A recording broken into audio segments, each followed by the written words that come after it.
નમસ્તે મિત્રો, હું છું નવરંગ સાયન અને સ્વાગત છે આપનું આઈ એમ ગુજરાતના અમેરિકા સ્પેશિયલ ન્યૂઝ બુલેટિનમાં. સોમવાર જૂન 15ના સમાચારોમાં જોઈશું ડિપોર્ટેશન પેપર્સ પર સાઇન કરી દીધી હોવા છતાં પણ છેલ્લા 7 મહિનાથી કેમ કલોલનું એક કપલ આઈસની જેલમાં બંધ છે તેની માહિતી. જાણીશું ઇન્ડિયામાં મકાનોના ભાવ સાંભળીને કેમ માથું ખંજવાળતું રહી ગયું અમેરિકા રિટર્ન યંગ કપલ, તેમજ ટેક્સાસમાં યોજાયેલી રિપબ્લિકન પાર્ટીના ચેરપર્સનની ચૂંટણીમાં ઇન્ડિયન અમેરિકન કેન્ડિડેટની હાર થતાં રિપબ્લિકન પાર્ટીના સપોર્ટર્સની સાથે સાથે દેશીઓ પણ કેમ ગેલમાં આવી ગયા છે તેની વાત આજના સમાચારોમાં.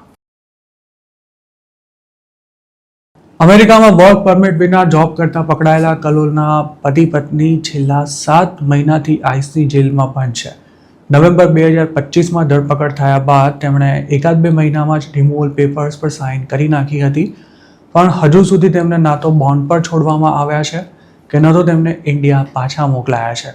આ પ્રકરણથી વાકેફ એક સૂત્રના જણાવ્યા અનુસાર 45-50 વર્ષની ઉંમર ધરાવતું આ કપલ મિસિસિપીમાં એક કન્વીનિયન્સ સ્ટોરમાં જોબ કરતું હતું અને ત્યાં આઈસની રેડ પડી હતી. જોકે તેમની પાસે કોઈ પેપર્સ ન હોવાથી સ્ટોર પરથી જ આ પતિ પત્નીની ધરપકડ કરાઈ હતી અને ત્યારથી જ તે જેલમાં બંધ છે. 2023માં કેનેડાવાળી લાઇનથી અમેરિકા પહોંચેલા આ કપલે બીજા વર્ષે અસાયલમનો કેસ ફાઇલ કર્યો હતો, પણ તેમની વર્ક પરમિટ પેન્ડિંગ હતી. તેમનો કેસ ટેનેસીમાં ચાલતો હતો અને અમેરિકા આવ્યા બાદ આઈસમાં હાજરી પુરાવામાં ગડબડ થઈ હોવાથી તેમની વર્ક પરમિટ પણ અટવાઈ ગઈ હતી. જોકે પેપર્સ આવે તે પહેલાં જ આઈસવાળા તેમના સુધી પહોંચી ગયા હતા. આ કપલના એક પરિચિતે આઈ એમ ગુજરાત સાથે વાત કરતા જણાવ્યું હતું કે હાલ તેમને ટેનેસીમાં આવેલી આઈસની જેલમાં રાખવામાં આવ્યા છે. તેઓ ડિપોર્ટેશન લેવા માટે પણ તૈયાર છે, પરંતુ પાસપોર્ટ ન હોવાથી તેમનું ડિપોર્ટેશન પણ ડિલે થઈ રહ્યું છે. આ કપલ વિઝિટર વિઝા પર કેનેડા લેન્ડ થયું હતું અને ત્યાંથી તેમણે બોર્ડર ક્રોસિંગ કરી અમેરિકામાં એન્ટ્રી લીધી હતી. જોકે કેનેડા પહોંચ્યા બાદ તેમણે પહેલાં ત્યાં અસાયલમ માંગ્યું હતું, જેના કારણે તેમના પાસપોર્ટ કેનેડામાં જમા થઈ ગયા હતા. તેઓ યુએસ તો પહોંચી ગયા હતા, પરંતુ તેમની પાસે પોતાના પાસપોર્ટ નહોતા અને હવે તેમને ઇન્ડિયા પાછા આવવા માટે ઇમરજન્સી ટ્રાવેલ ડોક્યુમેન્ટ્સ બનાવવા પડે તેમ છે, જેમાં ઘણું લાંબુ વેઇટિંગ ચાલતું હોવાથી તેમનું ડિપોર્ટેશન પણ લટકી પડ્યું છે. તેમને બોન્ડ પર છોડાવવા માટે લોયર પણ પોતાનાથી બનતા તમામ પ્રયાસ કરી રહ્યો છે, પરંતુ કોર્ટની ડેટ જ ન પડી રહી હોવાથી તેમને જેલમાંથી રિલીઝ કરાય તેવી હવે શક્યતા પણ સાવ ઘટી ગઈ છે. અત્યાર સુધી તેમણે વકીલ પાછળ પણ સારો એવો ખર્ચો કરી નાખ્યો છે, પણ હવે આ તમામ ખર્ચો પાણીમાં જવાના પૂરા ચાન્સ છે. આ ઉપરાંત જો મોટી રકમનો બોન્ડ મૂકવામાં આવે તો તેટલા પૈસાની વ્યવસ્થા પણ તેમનાથી થઈ શકે તેમ ન હોવાથી હવે ડિપોર્ટેશન ના થાય ત્યાં સુધી તેમની પાસે રાહ જોયા સિવાય બીજો કોઈ વિકલ્પ નથી રહ્યો. અમેરિકામાં 6 મહિનાથી વધુ સમયથી આઈસના ડિટેન્શન સેન્ટરમાં કેદ હોય તેવા ઇલીગલ ઇમિગ્રન્ટ્સની સંખ્યા સતત વધી રહી છે, જેમાં ઇન્ડિયન્સનો પણ સમાવેશ થાય છે. ટ્રાફિક સ્ટોપ દરમિયાન કે પછી આઈસની ઓફિસ અથવા કોર્ટમાંથી અરેસ્ટ થતા ઘણા લોકોને લાંબા સમયથી ડિટેન્શન સેન્ટરમાં રાખવામાં આવ્યા છે. જે લોકો ડિપોર્ટેશન માટે તૈયાર થઈ જાય છે તેમની પાસે જો વેલિડ પાસપોર્ટ હોય તો પણ તેમને ઓછામાં ઓછા 3-1 મહિના તો જેલમાં કાઢવા જ પડે છે. 2026માં જે ગુજરાતીઓ ડિપોર્ટ થયા છે તેમને પણ અટકાયતમાં લીધા બાદ 1 થી 3-4 મહિના સુધી ડિટેન્શનમાં રખાયા હતા અને પછી ઇન્ડિયા જતી રિમૂવલ ફ્લાઇટમાં બેસાડી દેવાયા હતા. જો કોઈ અનડોક્યુમેન્ટેડ ઇમિગ્રન્ટને 180 દિવસની અંદર ડિપોર્ટ ના કરી શકાય તો તેના જેલમાંથી રિલીઝ થવાના ચાન્સ વધી જાય છે. 2025 પહેલાં મોટાભાગના ઇલીગલ ઇમિગ્રન્ટ્સને વધુમાં વધુ 6 મહિના કે પછી 1 વર્ષ સુધી જેલમાં રાખી આઈસમાં નિયમિત હાજરી પુરાવાની શરતે રિલીઝ કરી દેવાતા હતા. જોકે ટ્રમ્પ એડમિનિસ્ટ્રેશન હવે આ પ્રકારે લોકોને છોડવાનું બંધ કરી દીધું છે. જે લોકોને આઈસની ઓફિસમાંથી કે પછી ઇમિગ્રેશન કોર્ટમાંથી અરેસ્ટ કરાઈ રહ્યા છે તેમને જાતે ફ્લાઇટની ટિકિટ ખરીદીને ડિપોર્ટ થવાનો ઓપ્શન પણ આપવામાં આવતો હોય છે. જોકે આ ઓપ્શન એવા જ લોકો લઈ શકે છે કે જેમની પાસે વેલિડ પાસપોર્ટ હોય. જો ડિપોર્ટેશનનો સામનો કરી રહેલા ઇમિગ્રન્ટ પાસે ટ્રાવેલ ડોક્યુમેન્ટ્સ ના હોય તો તેને ડિટેન કરવામાં આવે છે અને તેને ડિપોર્ટ કરવાની તમામ વ્યવસ્થા અમેરિકાની સરકાર કરે છે. પણ તેનો સમગ્ર આધાર જે તે વ્યક્તિની home country emergency travel documents તૈયાર કરવામાં કેટલો સમય લે છે તેના પર રહેલો છે.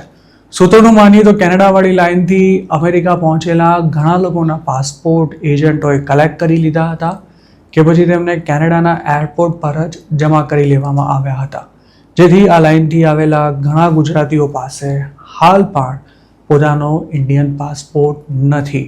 અસાલમનો કેસ કરનારા લોકોને અગાઉ 5 વર્ષની વર્ક પરમિટ મળતી હતી, પણ હવે તેની વેલિડિટી ઘટાડીને 1.5 વર્ષ કરી દેવાની સાથે ઓટો રિન્યુઅલ પણ બંધ કરી દેવાયું છે. જે દેશીઓ બાઇડનના કાર્યકાળ દરમિયાન ઇલીગલી અમેરિકા ગયા હતા તેવા ઘણા લોકોની વર્ક પરમિટ હવે આગામી 2-3 વર્ષમાં એક્સપાયર થવાની છે. હવે વર્ક પરમિટ રિન્યુઅલના નિયમો પણ કડક બનાવી દેવાયા હોવાથી ઘણા લોકોની પરમિટ આસાનીથી રિન્યૂ નહીં થઈ શકે અને જો તેઓ પેપર્સ વિના કામ કરતા પકડાયા તો તેમની હાલત પણ હાલ જેલમાં બંધ કલોલના કપલ જેવી થઈ શકે છે. અમેરિકાની સરકાર હવે એવી સિસ્ટમ ઊભી કરી રહી છે કે જેમાં અનડોક્યુમેન્ટેડ ઇમિગ્રન્ટને ગમે તે રીતે કોઈ વાંકમાં લઈ તેને ડિપોર્ટ કરી શકાય.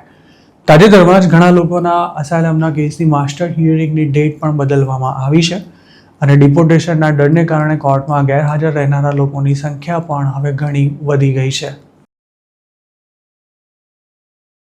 ઇન્ડિયામાં આવક ભલે રૂપિયામાં હોય પણ અહીંયા મકાનોના ભાવ અમેરિકાની કમાણી પણ ટૂંકી પડી જાય તેવા જબરજસ્ત છે.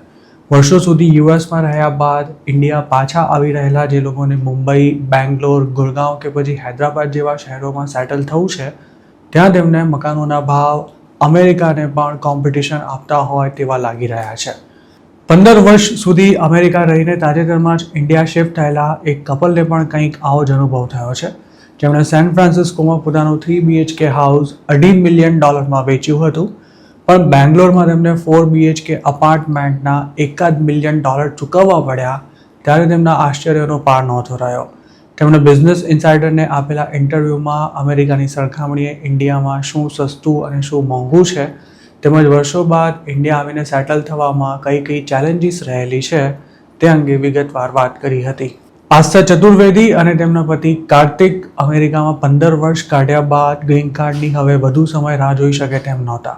કાર્તિક અને આસ્થા બંને એક સમયે H1B સ્ટેટસ પર હતા, પણ યુએસમાં પોતાનો બિઝનેસ શરૂ કરવા માટે આસ્થાએ પોતાનું સ્ટેટસ પડતું મૂકી કાર્તિકના ડિપેન્ડન્ટ તરીકે H4 વિઝા મેળવી વર્ક પરમિટ પ્રાપ્ત કરી હતી. આસ્થા પોતાનું સ્ટાર્ટઅપ ઊભું કરવા માંગતી હતી અને કાર્તિકનો પણ તેમાં ફૂલ સપોર્ટ હતો. 2024માં તેમણે પોતાની કંપની માટે ચીફ ટેકનોલોજી ઓફિસર હાયર કરવા માટે ઇન્ડિયાની ટ્રીપ કરી હતી અને ત્યારે જ તેમને બેંગ્લોરમાં ઓફિસ ખોલવા માટે એડવાઇસ આપવામાં આવી હતી. આસ્થાને ત્યારે એવું કહેવામાં આવ્યું હતું કે ઇન્ડિયામાં સ્ટાર્ટઅપ ઇકોસિસ્ટમની બોલબાલા છે, જેથી તેમણે અમેરિકા છોડીને ઇન્ડિયા આવી જવા પર ગંભીરતાથી વિચાર કરવાનું શરૂ કર્યું હતું. આસ્થાના પતિ 2015થી ગ્રીન કાર્ડના વેઇટિંગમાં હતા, જ્યારે તેમની એપ્લિકેશન 2020માં ફાઇલ કરવામાં આવી હતી, જેથી આ કપલને હજુ પણ ઘણા વર્ષો સુધી ગ્રીન કાર્ડ મળી શકે તેમ નહોતું અને વિઝા અનસર્ટેનિટી વચ્ચે તેમણે ઇન્ડિયા પાછા ફરવાનો નિર્ણય લીધો હતો. જોકે પોતાની લિંક્ડઇન પોસ્ટમાં આસ્થાએ એવું કહ્યું હતું કે અમેરિકામાં પણ તેમને કોઈ પ્રોબ્લેમ નહોતી અને ગ્રીન કાર્ડ માટેનું વેઇટિંગ જ ઇન્ડિયા પરત આવવા પાછળનું એકમાત્ર કારણ નહોતું. બિઝનેસ ઇનસાઇડર સાથે વાત કરતા આસ્થાએ જણાવ્યું હતું કે તેમને હંમેશા પોતાની કંપની શરૂ કરવી હતી, પણ H1Bને કારણે તે શક્ય નહોતું, જેથી પોતે H4 ડિપેન્ડન્ટ વિઝા પર શિફ્ટ થઈ ગયા હતા અને વર્ક પરમિટ મળતા જ પોતાના બિઝનેસ પર કામ શરૂ કર્યું હતું. આસ્થાનું કહેવું છે કે 15 વર્ષ પહેલાં તેમણે મેરેજ કર્યા બાદ ઓસ્ટિનમાં પોતાનું ઘર ખરીદ્યું ત્યારે લોકો એવું માનતા હતા કે તેઓ લાઈફમાં સેટલ થઈ ગયા છે. જોકે 2016માં તેમણે પોતાનું મકાન વેચીને શિકાગોમાં 1 બેડરૂમ અપાર્ટમેન્ટમાં શિફ્ટ થવાનો નિર્ણય લીધો હતો અને ત્યાં જ આસ્થાએ MBAનો અભ્યાસ પૂરો કર્યો હતો. આસ્થા ચતુર્વેદી પોતે જયપુરના, જ્યારે તેમના પતિ વિશાખાપટ્ટનમના છે. આ કપલે પોતાની મોટાભાગની જિંદગી અમેરિકામાં જ વિતાવી હોવાથી ઇન્ડિયાના વર્ક કલ્ચર અને બેંગ્લોરની કોર્પોરેટ લાઈફ પોતાને માફક આવશે કે કેમ તેની પણ તેમને ચિંતા હતી, પણ પોતાના દોસ્તો અને પરિચિતો સાથે આ અંગે વિગતવાર ચર્ચા કર્યા બાદ તેમણે કાયમ માટે ઇન્ડિયા પાછા આવી જવાનો પાક્કો નિર્ણય લીધો હતો. અમેરિકા છોડતા પહેલા આસ્થા ચતુર્વેદી 2025ની શરૂઆતમાં બેંગ્લોર આવ્યા હતા, જ્યાં તેમણે કેટલીક સ્કૂલ્સની મુલાકાત લીધી હતી અને ક્યાં મકાન લઈ શકાય તેની પણ તપાસ કરી હતી. બધું ફાઇનલ થઈ જતાં તેમણે સેન ફ્રાન્સિસ્કોમાં પોતાનું મકાન વેચી દીધું હતું અને 2025માં ફેબ્રુઆરીથી એપ્રિલની વચ્ચે તેઓ ઇન્ડિયા શિફ્ટ થઈ ગયા હતા. તેમણે અમેરિકામાં પોતાનું મકાન $2.3 મિલિયન વેચ્યું હતું અને બેંગ્લોરમાં 4 BHK અપાર્ટમેન્ટ ભાડે લીધો હતો. જોકે થોડા જ સમયમાં ઓનરે તે અપાર્ટમેન્ટ વેચવા કાઢ્યો હતો, જેની કિંમત યુએસની કરન્સી પ્રમાણે પણ $1 બિલિયન જેટલી થાય છે તે જાણી આસ્થા અને તેમના પતિના આશ્ચર્યનો કોઈ પાર નહોતો રહ્યો. પણ લોકાલિટી સારી હોવાથી તેમણે અપાર્ટમેન્ટ ખરીદી લીધો હતો. આસ્થાનું કહેવું છે કે જો તમારે પ્રીમિયમ લાઇફસ્ટાઇલ જીવવી હોય તો ઇન્ડિયા અમેરિકાની સરખામણીએ જરાય સસ્તું નથી. ઉલટાનું સારી ક્વોલિટીના ફર્નિચર અને ઇલેક્ટ્રોનિક આઇટમ્સની કિંમત તો અમેરિકા કરતાં પણ ઇન્ડિયામાં વધારે છે. જોકે હેલ્થ કેર અને લેબર ઇન્ડિયામાં ખાસું સસ્તું છે, જેથી ખર્ચા બેલેન્સ થઈ રહે છે. તેમણે એમ પણ જણાવ્યું હતું કે બેંગ્લોર ઘણું મોંઘું છે, પણ જો તમે ટોપ એન્ડ લાઇફસ્ટાઇલ જીવતા હો તો જ ખર્ચા વધારે થાય છે. પણ ઇન્ડિયામાં ડ્રાઈવ કરવું ખૂબ જ ચેલેન્જિંગ છે અને બેંગ્લોર જેવા શહેરનો ટ્રાફિક થકવી દે તેવો હોવાથી આસ્થાને એક ડ્રાઈવર ચોક્કસ હાયર કરવો પડ્યો છે. આસ્થા અને કાર્તિક જે બિઝનેસ શરૂ કરવા માંગતા હતા તેનું કામકાજ પણ હાલ ટ્રેક પર છે, પણ બેંક અકાઉન્ટ્સ ખોલાવવાથી લઈને કંપની રજિસ્ટ્રેશન સુધીની આખી પ્રોસેસ ખૂબ જ સ્લો છે, જેના માટે પેપર વર્ક પણ ઘણું જ વધારે કરવું પડતું હોવાનું તેમનું કહેવું છે. આ ઉપરાંત ઇન્ડિયામાં લેબર મેનેજમેન્ટ પણ ચેલેન્જિંગ છે. અમેરિકામાં આ કપલ પોતાની દીકરી સાથે ગમે ત્યારે પાર્ક, બીચ કે પછી ફ્રી વે પર ડ્રાઈવ કરવા માટે નીકળી પડતું હતું, પણ ઇન્ડિયા આવીને તે આસાન નથી રહ્યું. બિઝનેસ ઇનસાઇડરને આપેલા ઇન્ટરવ્યૂમાં છેલ્લે આસ્થાએ જણાવ્યું હતું કે તેમના માટે ઇન્ડિયા પાછા ફરવાનો આ જ યોગ્ય સમય હતો, કારણ કે અમેરિકામાં હાલ ઇમિગ્રેશનને લઈને જે અનિશ્ચિતતા સર્જાઈ છે તેને જોતાં યુએસ છોડવાનો નિર્ણય લેવામાં મોડું કરવું યોગ્ય નહોતું. જોકે ઇન્ડિયા પાછા આવવાનો નિર્ણય તેમણે ખૂબ જ સમજી વિચારીને લીધો હતો અને હાલ તો તેમને યુએસ છોડવાનો કોઈ જ અફસોસ નથી. ઉલટાનું આસ્થાને અમેરિકા કરતાં ઇન્ડિયા વધુ વાઇબ્રન્ટ લાગી રહ્યું છે. આ મામલે આપનું શું માનવું છે? શું ઇન્ડિયામાં ખરેખર પોતાનો બિઝનેસ કરવો મુશ્કેલ છે, તેમજ મકાનો અમેરિકાની કમાણીને પણ ઓછી કહેડાવે તેવા મોંઘા છે? આપનો ઓપિનિયન અમને ચોક્કસ કમેન્ટમાં જણાવજો. અમેરિકામાં રહીને ઇન્ડિયન્સ અને હિન્દુઓ સામે ગમે તેમ બોલતા અબ્રાહમ જ્યોર્જ નામના એક ઇન્ડિયન અમેરિકનની ચૂંટણીમાં હાર થઈ છે. અબ્રાહમ ટેક્સાસમાં રિપબ્લિકન પાર્ટીના પહેલા ઇન્ડિયન અમેરિકન ચેરપર્સન હતા. પોતે મૂળ ઇન્ડિયન હોવા છતાં પણ તેઓ હિન્દુ મંદિરો તેમજ H-1B વિઝા હોલ્ડર્સ સામે ગમે તેમ બોલતા હતા. જોકે અબ્રાહમની હાર પર રિપબ્લિકન પાર્ટીના સપોર્ટર્સની સાથે ઇન્ડિયન અમેરિકન કોમ્યુનિટીના લોકો પણ મજા લઈ રહ્યા છે. મૂળ ઇન્ડિયન એવા અબ્રાહમને અમેરિકન વ્હાઇટ મહિલા ડ્રિન્ડા રોન્ડોલે હરાવ્યા હોવાથી રિપબ્લિકન્સ એક ઇન્ડિયન અમેરિકનની એક્ઝિટથી ગેલમાં આવી ગયા છે, જ્યારે ઇન્ડિયન અમેરિકન કોમ્યુનિટીના લોકો તેમના એન્ટી હિન્દુ સ્ટેન્ડને કારણે તેમની હારથી ખુશ છે. સોશિયલ મીડિયા પર પણ અબ્રાહમને ટાર્ગેટ કરવામાં આવી રહ્યા છે. સિદ્ધાર્થ નામના આ શખ્સે અબ્રાહમનો ખાસ ઉલ્લેખ કરતા એવું લખ્યું હતું કે પોતે એકવાર તેમને ટેક્સાસમાં ઇન્ડિયન સામે ફેલાવાઈ રહેલી નફરત અંગે સવાલ પૂછ્યો હતો, પણ અબ્રાહમે ઇન્ડિયન્સને સપોર્ટ કરવાની સાથે સવાલનો સીધો જવાબ આપવાને બદલે સિદ્ધાર્થને એવું પૂછ્યું હતું કે શું તને ડિપોર્ટેશનથી ડર લાગે છે? અબ્રાહમ જ્યોર્જ ઇન્ડિયન ક્રિશ્ચિયન છે અને તે ટેક્સાસમાં આવેલા હિન્દુ મંદિરો તેમજ H-1B પ્રોગ્રામ સામે ઘણીવાર બોલી ચૂક્યા છે.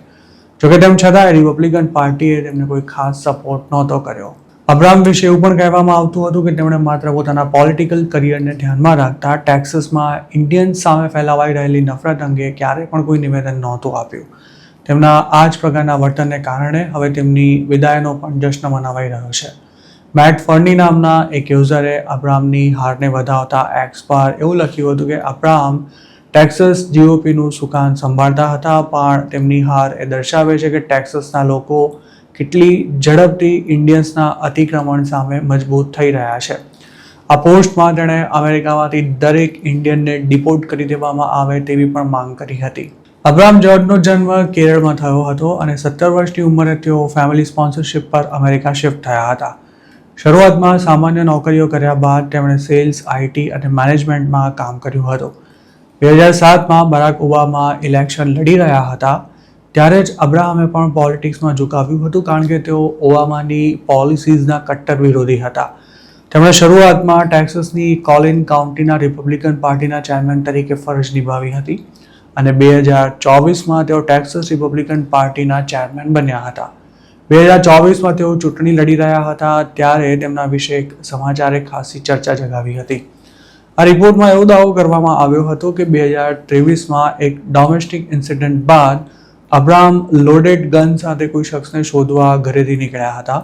કારણ કે તેમના શખ્સનું પોતાની વાઇફ સાથે અફેર હોવાની શંકા હતી. જોકે પોલીસ રિપોર્ટ્સ અનુસાર આ ઘટનામાં કોઈ ફાયરિંગ નહોતું થયું અને અબ્રામ સામે ના તો કોઈ ચાર્જીસ મુકાયા હતા કે ન તો તેમની ક્યારેય ધરપકડ થઈ હતી. ત્યારબાદ અબ્રામ અને તેમની પત્નીએ આ રિપોર્ટને પોલિટિકલ સ્ટન્ટ કહીને ફગાવી દીધા હતા. ટેક્સાસમાં નવેમ્બર 2026માં સ્ટેટ ઇલેક્શન થવા જઈ રહ્યું છે અને તે પહેલા ઇન્ડિયન્સ તેમજ મુસ્લિમોને આ સ્ટેટમાં ટાર્ગેટ કરવામાં આવી રહ્યા છે. ટેક્સાસ રિપબ્લિકન પાર્ટીનો ગઢ ગણાય છે અને આ વખતની ચૂંટણીમાં પણ ગ્રેગ એબટ જ ગવર્નર કેન્ડિડેટ છે. તેમની જીતવાની શક્યતા પણ હાલ ઘણી મજબૂત ગણાવાઈ રહી છે. ટેક્સાસને અમેરિકાના સૌથી ડાયવર્સ સ્ટેટ તરીકે પણ ઓળખવામાં આવે છે. રિપબ્લિકન્સ ભલે આ સ્ટેટમાં મજબૂત સ્થિતિમાં હોય પણ યંગ અને નોન વ્હાઇટ વોટર્સ અને તેમાં ખાસ તો હિસ્પેનિક વોટર્સમાં ડેમોક્રેટિક પાર્ટી તરફ ઝુકાવ વધી રહ્યો છે. કેટલાક રિપોર્ટ્સમાં એવા પણ દાવા કરવામાં આવી રહ્યા છે કે સ્ટેટમાં થનારી 2026ની ચૂંટણીમાં રિપબ્લિકન પાર્ટી ડેમોક્રેટ્સને સાવ હળવાશથી નહીં લઈ શકે.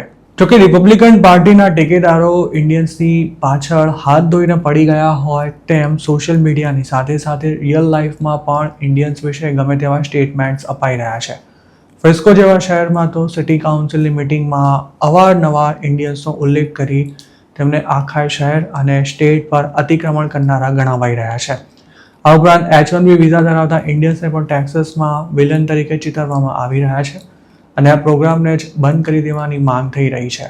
જોકે H1B પર મુકાયેલા નિયંત્રણોને કારણે ટેક્સાસમાં ઇન્ડિયન્સનું આવવાનું ખૂબ જ ઓછું થઈ જવાની સાથે જોબ્સ પર પણ સંકટ સર્જાયું હોવાથી ડાલાસ જેવા શહેરોની ઇકોનોમી તેનાથી પ્રભાવિત થઈ રહી છે અને મકાનોના ભાવ પણ ઘટી રહ્યા છે. તો મિત્રો, આ હતા અમેરિકાના આજના મુખ્ય સમાચાર. આપને જો મારી રજૂઆત પસંદ આવી હોય તો આ વિડીયોને લાઇક અને શેર કરવાનું તેમજ આ ગુજરાતની યુટ્યુબ ચેનલને સબસ્ક્રાઇબ કરવાનું ભૂલશો નહીં. કારણ કે આ ચેનલ પર આપને મળશે અમેરિકામાં રહેતા ગુજરાતીઓ માટેના તમામ મહત્વના સમાચાર અને તે પણ આપની પોતાની ભાષામાં. આપ જો મારી સાથે કોઈ ટિપ શેર કરવા માંગતા હો તો હાલ સ્ક્રીન પર દેખાઈ રહેલા વોટ્સએપ નંબર પર પણ અમારો સંપર્ક કરી શકો છો. આપની ઓળખ ગુપ્ત રાખવામાં આવશે.